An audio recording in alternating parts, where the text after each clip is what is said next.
Around the World segment. Today we're talking about Sikh culture.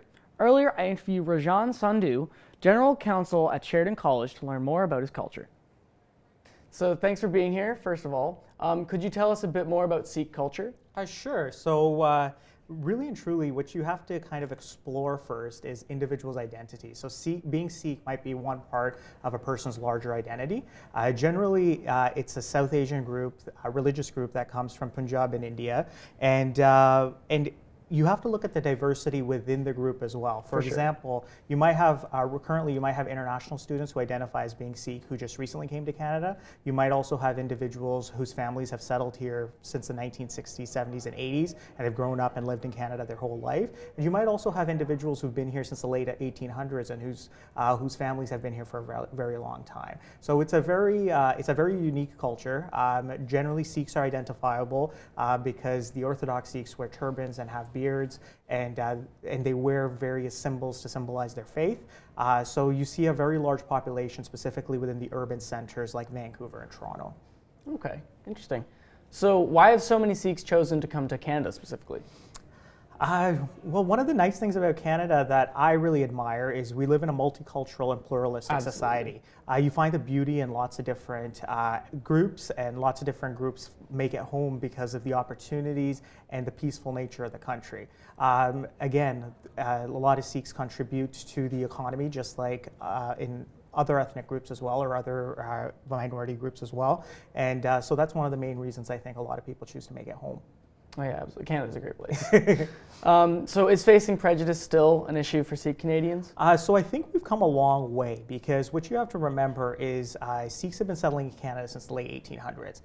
First, in the late 1800s, most Sikhs who came, they were part of the British Army. And when they were part of the British Army, they came here and settled with their families. And back then, there was a lot of fear created around differences, because a lot of the individuals who were coming to Canada at that time were from Europe.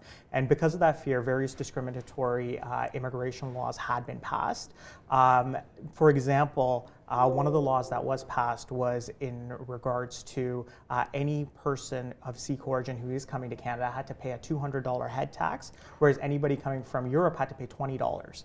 There was another law that was passed back then, which had to do with a continuous journey. So if you were going to come to Canada in the late 1800s, if you wanted to settle here, you had to buy a nonstop ticket from your country of citizenship, which in the 1800s, you couldn't do that, right? Yeah. It wasn't possible. So we've really come a long way from there as we become more accepting, our societies become more multicultural, and now since the population has grown and the education about the community has grown, some of those prejudices still exist, of course. You have to continue educating society as a whole, and that's what's required. But overall, there are a lot of opportunities for Sikh Canadians today, and we've come a long way. For example, there have been a lot of court cases which allows Sikh Canadians to wear their articles of faith, but still participate in day-to-day life and contribute to their professions. Absolutely. Okay, so how are Sikh Canadians contributing to Canadian culture?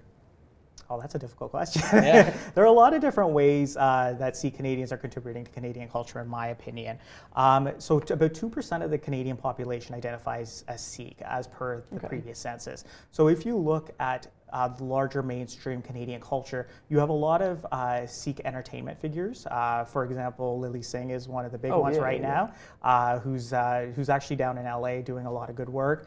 You also have a lot of Sikh Canadian politicians who are contributing to society as a whole. You've also got individuals in all sorts of professions, the medical field, legal field, and a lot of times they're contributing as teachers and community service in lots of different ways. Yeah. Interesting. Difficult question.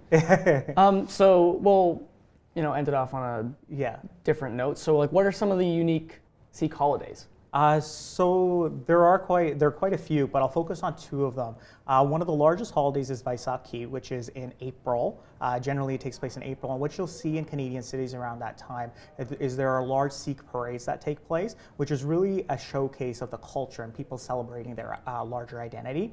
What happens, the reason that Vaisakhi is celebrated is it's the founding of the Order of Baptized Sikhs. So it's when the religion was really organized and came together as a cohesive group back in 1699. So it really is a time for celebration. You'll see a lot of colorful clothes. You'll see a lot of good food and festivities. You'll see a lot of all types of Canadians participating in those events, since those are some of the largest parades that actually take place across Canada.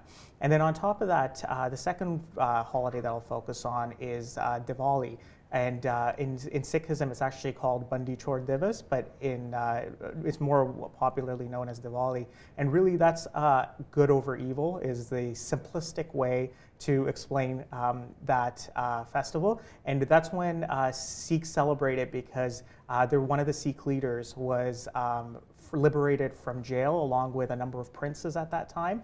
And it's really trying to show how Sikhs have stood up to injustices in the past, and that's why it's celebrated. And what you'll see around that time of year is you'll see a lot of fireworks, you'll see a lot of candles, a lot of lights being put up, and again, it's just really a celebration. It's a time to have fun with your family and spend some time with your friends. That's cool. Yeah. That's really cool. So that's all the time we have for you, but thank you very much for showing up. Perfect. It was great Thank interviewing you. you. I Honestly. appreciate it. All right. Thank you very much.